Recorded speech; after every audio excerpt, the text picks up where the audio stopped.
رب اشرح لی صدری ویسر لی امری واحلل عقدۃ من لسانی یفقہوا قولی رب زدنی علما رب زدنی علما رب زدنی علما۔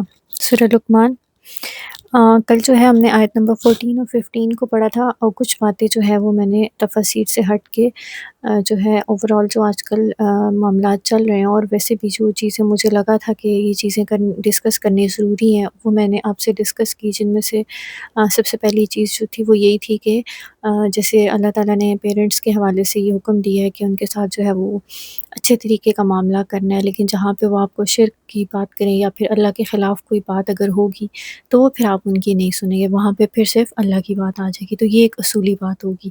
پھر اس کے علاوہ جو میں نے ڈسکشن کی تھی اس کا تعلق جو ہے وہ تفاسیر سے نہیں ہے، میں نے سوچا کہ میں یہ بات کلیئر کر دوں، کیونکہ تفسیر میں اور ان آیات میں جو اللہ کا حکم ہے وہ ایز اٹ از ہے، اور وہ یہی ہے کہ انسان کو، اولاد کو اپنے معاملات جو پیرنٹس کے ساتھ ہیں، چاہے وہ مشرک بھی ہیں تو پھر بھی ان کے ساتھ معروف طریقے سے اور اچھے طریقے کے ساتھ ہی جو ہے وہ چلنے کا اللہ نے وصیت کی ہے، ٹھیک ہے، وصیت کا ورڈ یوز ہے۔ میں نے جو پوائنٹ آف ویو دیا، جو میں نے باتیں کہی تھی، وہ ساری جو ہے وہ میری ایک اوور آل آبزرویشن کہہ لیں، یا پھر جیسے کہتے ہیں کہ ایک انسانی سطح پہ انسان بات کرتا ہے، تو میں نے وہ سب باتیں جو ہے وہ آپ سے کی تھی کہ بالکل اسی طرح کی پیرنٹس بھی خیال کریں اور اولاد بھی جو ہے وہ خیال کرے۔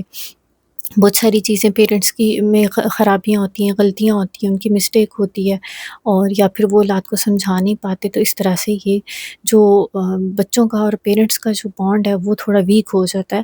تو اس حوالے سے میں نے بات کی تھی کہ یہ چیزیں کیسے امپروو ہو سکتی ہیں، کیونکہ دیکھیں آج ہمیں رشتوں کے لیبل ہیں، کوئی ماں باپ کا لیبل ہے، ٹھیک ہے، پھر اولاد کا لیبل ہے، پھر میاں بیوی کا لیبل ہے، یہ لیبل ہمیں اللہ تعالیٰ نے دیے ہیں، ٹھیک ہے۔ آج اگر میں بیٹی ہوں تو کل کو بیوی ہے، اور اسی طرح سے کوئی بیٹا ہے، لڑکا ہے، تو وہ اس کو بھی ایسے ہی مختلف رشتوں میں وہ ڈھلتا چلتا ہے، تو ہر رشتے کے اندر اس کا امتحان وہی ہے کہ اس نے اس میں بیسٹ دینا ہے، ٹھیک ہے۔ تو میری جو بات تھی اس کا یہی مقصد تھا کہ ہر انسان اپنے لیول پہ جو ہے وہ دوسرے کے لیے آسانی پیدا کرے اور اپنا مقام سمجھے، جو اللہ کے حکم ہے جہاں اولاد کے لیے وہیں ماں باپ کے لیے بھی ہے۔ ماں باپ بھی اپنے آپ کو بری ذمہ نہیں سمجھ سکتے، یا وہ یہ نہیں سمجھ سکتے اگر اللہ نے جو ہے وہ یہ حکم دے دیا ہے اولاد کو کہ وہ اف تک نہ کہیں اور ان کے ساتھ اچھے طریقے سے چلیں، تو اس کا مطلب ہے کہ ماں باپ پھر جو مرضی کرتے پھریں اور اولاد کے لیے ایک شدید سخت امتحان بن جائے، تو ظاہر ہے جیسے کہ اس میں ہے کہ الی المصیر کا لوٹنا میری طرف ہی ہے، تو ماں باپ کو بھی اور اولاد کو بھی، جو بھی انسان غلطی کرے گا، غلطی سے مراد جو کسی کے ساتھ ناحق زیادتی اور ظلم کرے گا، تو لوٹنا تو سب کو اللہ کی طرف ہی ہے، ٹھیک ہے۔ تو میں نے سوچا کہ میں یہ باتیں کلیئر کر دوں تھوڑی سی، کہ یہ تفاسیر سے ہٹ کے جو ہے وہ میں نے یہ ساری ڈسکشن کی تھی۔ پھر اس کے بعد کہ کوئی بھی شرک یا اس طرح کی جو بات ہوگی وہ آپ نے نہیں ماننی، کسی کی بھی نہیں مانی، یہاں پر تو والدین کے حوالے سے، لیکن اوور آل بھی آپ نے کسی کی نہیں مانی، بلکہ اللہ تعالیٰ نے ہمیں کیا اصول دے دیا کہ اس رستے کی اتباع کرو، من انابہ، جو انابت ہے مطلب پلٹنے والا، ٹھیک ہے، توبہ کے ساتھ اور اس طرح سے۔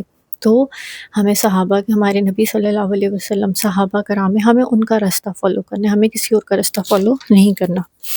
اگلی آیت، یا بنی انہا ان تکو مثقال حبۃ من خردل فتکن فی صخرۃ او فی السماوات او فی الارض یأتی بہ اللہ ان اللہ لطیف خبیر۔ اب اگلی وصیت جو نصیحت ہے وہ کیا کر رہے ہیں کہ اے میرے بیٹے، اگر کچھ ہو، کچھ بھی ہے، ٹھیک ہے، مطلب کوئی بھی عمل ہے، وہ وزن کے برابر ہو ایک رائی کے دانے کے، ایک رائی کے دانے کے برابر بھی اگر کوئی عمل ہوگا، کوئی بھی ایکٹ ہے، کچھ بھی، تو پھر وہ چاہے چٹان میں ہو، چاہے آسمانوں میں ہو، چاہے زمین میں ہو، اللہ اس کو لے آئے گا۔ اب یہ ایک بہت اچھی نصیحت ہے جو ہم بچوں کو کر سکتے ہیں شروع میں ہی، ٹھیک ہے، ارلی ایج میں۔ اس سے کیا ہوگا کہ بچوں کے اندر، انسان کے اندر تقوی اللہ کا پیدا ہوگا، کہ اور وہ یہ چیز سمجھ جائے گا کہ اللہ اس کو ہر جگہ دیکھ رہا ہے، ٹھیک ہے۔ تو اللہ تعالیٰ کیا بتا رہے ہیں کہ یہاں پہ یہ نصیحت کیا ہے کہ رائی کے دانے کے برابر بھی اگر کچھ ہوگا تو وہ کہیں پہ بھی ہو، اللہ اس کو لے آئے گا۔ بے شک اللہ باریک بین ہے اور خبردار ہے، خبر رکھنے والا ہے، خبیرن، خبر رکھنے والا، مطلب اللہ تعالیٰ غافل نہیں ہے، ہر انسان کا عمل اللہ دیکھ رہا ہے۔ تو نیکی ہوگی، گناہ ہوگا، لوگوں سے چھپ کے کیا ہوا عمل ہوگا، ساری دنیا سے بھی اگر آپ چھپ کے کچھ کر رہے ہیں، کچھ غلط کر رہے ہیں یا کچھ نیکی بھی کر رہے ہیں، تو سب اللہ سامنے لے گا۔ بعض اوقات ایسے ہوتا ہے کہ ہم اچھا کام کرتے ہیں، شیطان ہمیں مایوسی ڈال دیتا ہے کہ کوئی اپریسیشن نہیں آئی، ٹھیک ہے؟ تو یہاں پہ آپ نے کیا یہ آیت یاد رکھنی ہے کہ اگر کوئی نیکی بھی کی ہوگی تو وہ بھی اللہ لے آئے گا۔ پھر اسی طرح برائی، اگر آپ چھپ کے برائی کریں گے، ساری دنیا سے چھپ کے بھی کریں گے، تو وہ اللہ آپ کو دیکھ رہا ہے۔ یا بنی اقیم الصلاۃ وامر بالمعروف ونہا عن المنکر واصبر علی ما اصابک۔ اب یہاں پہ تین چیزیں، پہلی چیز ہے کہ اقامت صلاۃ، نماز کی پابندی، ٹھیک ہے؟ بیبی سٹیپ سے شروع کریں، نہیں پڑھتے نماز تو نماز شروع کریں، 5 نہیں ہے تو 2 نمازوں سے شروع کریں، آہستہ آہستہ آہستہ اللہ تعالیٰ آپ کو 5 پہ لے جائے گا۔ حالانکہ یہ چیز کہنی نہیں چاہیے، کیوں؟ کیونکہ یہ کوئی ایسی بات نہیں ہے، مطلب نعوذ باللہ، میں اکثر سوچتی ہوں کہ اللہ تعالیٰ کی ذات اس کی طرف لانے کے لیے کتنی ہمیں یہ چیزیں کوشش اور محنت کرنی پڑتی ہے نا، اور شیطان کتنا زیادہ غالب آیا ہوا ہے کہ ہم جو ہے وہ اس طریقے سے کہتے ہیں کہ چھوٹے چھوٹے سٹیپس لو، ٹھیک ہے؟ حالانکہ میرا دل کرتا ہے کہ میں اس طرح سے بات کروں کہ پڑھو نماز، جیسے ہوتا ہے نا سختی سے، لیکن نہیں، کیونکہ انسان ہے۔ ہاں، میں بھی بہت سارے فیزز سے گزر کے یہاں تک پہنچی ہوں، تو ظاہر ہے کہ ہر انسان بھی کسی نہ کسی لیول پہ چل رہا ہے۔ تو پہلا کیا ہے کہ نماز کو قائم رکھنا ہے، ٹھیک ہے؟ آپ کا الٹیمیٹ گول ہونا چاہیے کہ نماز آپ کی قائم ہو جائے، مطلب آپ کی نماز مس نہ ہو، ٹھیک ہے؟ پھر ٹائملی آپ کی نماز آپ پڑھیں، پھر جو بھی وضو ہے، سب چیزیں لوازمات جو بھی ہیں نماز کے، وہ سب کمپلیٹ ہوں۔ وَأْمُرْ بِالْمَعْرُوفِ، اور نیکی کا حکم دینا، وَنْہَا عَنِ الْمُنْکَر، اور برائی سے روکنا۔ یہ ایک ایسی چیز ہے ہاں جو ہمارے معاشرے میں ختم ہی ہو چکی ہے، اور اس کے آلٹرنیٹ میں لوگ کیا کہتے ہیں، یہ اس کا معاملہ ہے، وہ جانے، اس کا کام جانے، ہمیں ان کے معاملے میں نہیں پڑنا، یا پھر کچھ بھی ایسا ہو، کوئی بھی جملے، ٹھیک ہے؟ یہ نہیں ہے۔ ہم امت مسلمہ، ہم اس لیے تھے دنیا میں، اس لیے اللہ نے ہمیں بھیجا تھا کہ ہم نیکی کا بھی حکم دیں اور پھر برائی سے بھی روکیں ہر لیول پہ، کیونکہ اس کے نقصان ہو رہا ہے نا۔ ریپ کیسز کس قدر بڑھ گئے ہیں، قتل، جان کی کوئی اہمیت نہیں رہی، ٹھیک ہے؟ برائیاں عام ہو چکی ہیں، کھلے عام جو ہے ڈکیتیاں ہو رہی ہیں، کراچی کے حالات ہر جگہ کے آپ دیکھ لیں، چھوٹے چھوٹے 3 4 سال کے بچے جو ہیں وہ کس طرح سے ان کو ریپ کرتے ہیں پہلے، پھر ان کو قتل بھی کر دیتے ہیں، اور پھر ان کی لاش کی جو بے حرمتی جس طریقے سے بھی لوگ کرتے ہیں۔ تو کیا ہے، کوئی قانون نہیں ہے، اگر کوئی قانون ہوتا تو یہ لوگ پکڑے جاتے، حکومتی لیول پہ بھی اور انسانی لیول پہ بھی، انفرادی طور پہ بھی، اجتماعی طور پہ بھی یہ سب چیزیں ہونی چاہیے تھیں۔ یہ ہمیں اللہ نے بتایا تھا کہ تم نے نیکی کا حکم دینا ہے اور برائی سے روکنا ہے۔ آج اس کے نقصان ہو رہے ہیں، یہ نہیں ہے کہ کوئی نہیں کر رہا ہے، لیکن اس لیول پہ نہیں ہے، تبھی برائیاں بھی بڑھ چکی ہیں۔ وَاصْبِرْ عَلَىٰ مَا أَصَابَكَ، اب ساتھ ہی آ گیا، پھر صبر کرو جو بھی تمہیں پہنچے، ٹھیک ہے؟ اب ظاہر ہے جب آپ نیکی کا حکم دے رہے ہوں گے، برائیوں سے روک رہے ہوں گے، تو الٹیمیٹلی آپ کے دشمن بھی بنیں گے، ہر کوئی تو آپ کی بات نہیں سنتا، اور فوراً بھی نہیں سنتا، لوگ آپ کو تانے دیتے ہیں، ٹھیک ہے؟ آپ کے پاسٹ آپ کو یاد دلائیں گے، اچھا تم تو ایسی تھی، تو اب تم ہمیں وصیت کرو گی، تم ہمیں نصیحت کرو گی، ٹھیک ہے؟ یہ چیزیں ہوتی ہیں نا، ہر بندہ فیس کرتا ہے، تو وہاں پہ کیا کرنا ہے؟ صبر۔ کیوں؟ کیونکہ دیکھیں ہر انسان اپنی زندگی میں کب بدل جائے ہمیں نہیں پتہ، لیکن جو ہوتے ہیں نا تھوڑے سے کرخت لوگ یا تھوڑے سے سخت دل لوگ، وہ آپ کو ہمیشہ آگے سے تکلیف ہی دیں گے جب بھی آپ ان کے ساتھ کوئی اچھائی کرو گے، ٹھیک ہے؟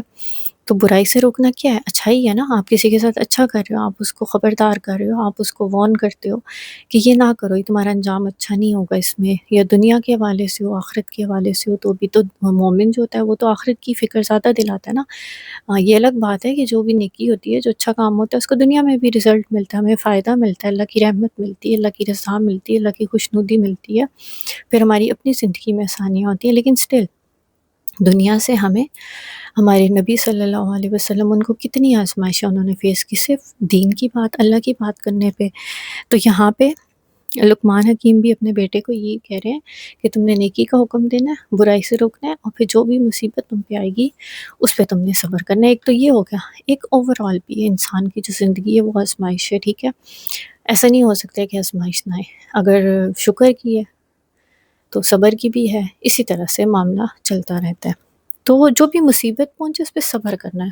یہ بھی ایک کتنی خوبصورت چیز ہے. کیونکہ دیکھیں اگر ہم ریئیکشن نہیں دیں گے نا تو وہ جو مصیبت آئی ہوتی ہے نا وہ ویسے ہی ٹل جاتی ہے. جب انسان جب صبر کرتا ہے نا تو سمجھے وہ اس امتحان سے گزر چکا ہوتا ہے. ٹھیک ہے، اب اس کا وقت کتنا ہے یہ اللہ بہتر جانتا ہے. تو ہمارے کرنے کا کام کیا ہے؟ اس پہ صبر. ان ذالک من عزم الامور، اور یہ پختہ کاموں میں سے ہیں، بڑے کاموں میں سے ہیں.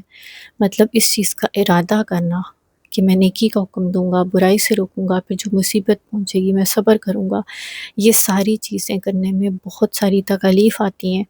تو جو انسان یہ کام کرے گا تو وہ کیا ہے، اللہ کیا کہہ رہا ہے کہ یہ ایک تو بیسٹ کام تو ہے ہی ہے، لیکن یہ پختہ کام مضبوط ارادے والے لوگ یہ کام کر سکتے ہیں. ہر انسان یہ نہیں کر پائے گا. کیوں؟ کیونکہ یہ تھوڑا مشکل ہے، آسان نہیں ہے. آپ کی جان بھی جا سکتی ہے، بہت سارے معاملے ہو سکتے ہیں نا. تو کتنی خوبصورت جو ہے وہ اسٹیپ بائی اسٹیپ بتا رہے ہیں کہ پہلے تم نے اپنا نماز کو قائم کرنا ہے. کیوں؟ یہ سب چیزیں تبھی ہو سکتی ہیں جب ہمارا اللہ سے تعلق مضبوط ہوگا. اگر ہمارا اللہ سے تعلق ہی نہیں ہے تو پھر ہم کیوں یہ کام کریں گے؟ اور اللہ سے تعلق ہم کیوں بنائیں گے؟ کیونکہ ہمیں اس چیز پہ یقین ہوگا کہ ہم نے مرنا، ہمارا عقیدہ آخرت مضبوط ہوگا تو پھر ہم نمازوں کی طرف آئیں گے. پھر جب ہم خود نماز کی طرف آ جائیں گے، ہمارا خود اللہ سے تعلق بن جاتا ہے، تو یہ ہو ہی نہیں سکتا کہ انسان اچھائی پہ چل پڑے، جنت کے راستے پہ چل پڑے، اور پھر اس کو ایمان کی لذت بھی مل جائے، اور پھر وہ یہ نہ چاہے کہ کوئی اور نہ ہے. ٹھیک ہے، تو پھر وہ جس سے بھی پیار کرتا ہوگا، بلکہ ایون کہ ہر بندے کے لیے انسان یہی خواہش کرتا ہے کہ وہ بھی اس راستے پہ آ جائے. پر وہی بات ہے کہ جہنم بھی بنی ہوئی ہے. اللہ تعالیٰ ہمیں محفوظ رکھے اس جہنم سے، اور سارے مومن مردوں مسلمانوں کو جو ہے اللہ تعالیٰ جنت الفردوس میں اعلیٰ مقام دے، سب کو جنت میں لے کے جائے، اللہ سب کی بخشش کرے. مگر کچھ تو ہے نا جو جہنم میں بھی جائیں گے. تو جتنا ہو سکتا ہے بچنے کی کوشش کریں جہنم سے، اللہ کے عذاب سے، اللہ کی پکڑ سے. اور یہ ساری چیزیں ہمیں کرنی پڑیں گی، ان کے بغیر کوئی چارہ نہیں ہے. اگر انسان کہے کہ وہ کچھ بھی نہیں کرے گا اور وہ بغیر عمل کے جو ہے وہ جنت میں چلا جائے گا تو یہ ناممکن سی بات ہے. تو امید ہے کہ آپ کو یہ چیزیں سمجھ آ گئی ہوں گی. اس میں دیکھیں یہ لینس کتنا اچھا ہے نا، کہ کچھ بھی ہے رائی کے دانے کے برابر بھی ہے تو اللہ اس کو لے آئے گا. تو اگر کسی کو اس چیز پہ یقین ہو جائے تو پھر وہ کبھی بھی کوئی برائی نہیں کرے گا. اگر کرے گا بھی تو توبہ استغفار کر کے اپنے آپ کو، اپنے گناہوں کو کہتے ہیں نا یہیں پہ معاف کروا لو.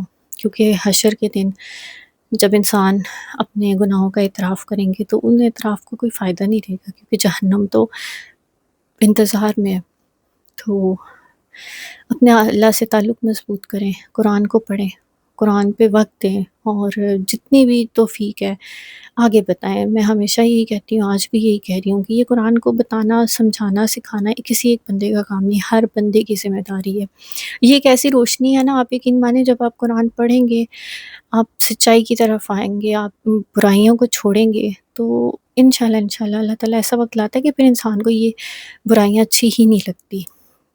پھر انسان اتنا زیادہ پاک صاف ہو جاتا ہے، اتنا زیادہ اس کو نیکی سے محبت ہو جاتی ہے، کیونکہ اللہ سے محبت ہوتی ہے نا. تو پھر اللہ سے جب انسان محبت کرتا ہے تو وہ محبت بڑھتی ہی ہے انشاءاللہ. جتنی جتنی نیت ہوتی ہے، جتنا جتنا وہ کہتے ہیں نا برتن ہے، اتنی اتنی وہ آپ کے دل میں ڈلتی جائے گی. تو دنیا کی جو سب سے بیسٹ چیز ہے وہ اللہ کی رضا ہے اور اللہ کی محبت ہے. اس کے علاوہ جو کچھ بھی آپ کو مل رہا ہے یا جو کچھ مل چکا ہے یا جو ملے گا وہ سب اس دنیا کی نعمتیں ہوں گی یا آزمائشیں ہیں. یہ دنیا امتحان ہے، اس چیز کو کبھی نہ بھولا کریں، اور اپنے آپ کو ہمیشہ کوشش کریں جو بھی معاملہ ہے اس میں سے دیکھیں کہ یہ شیطان، کیونکہ زیادہ معاملات میں شیطان ہی ہوتا ہے، تو اس سے بچنے کی کوشش کریں. کیوں؟ کیونکہ اللہ نے ہر جگہ یہی بتایا ہمیں قرآن میں کہ وہ تمہارا کھلا دشمن ہے. تو اس کو کھلا دشمن نہیں سمجھے. جب آپ یہ چیز سمجھ جائیں گے نا تو پھر ہی آپ کو سمجھ آئے گا کہ اصل زندگی کا مقصد کیا ہے. پھر یہ سب کام کرنا بالکل بھی مشکل نہیں رہے گا آپ کے لیے.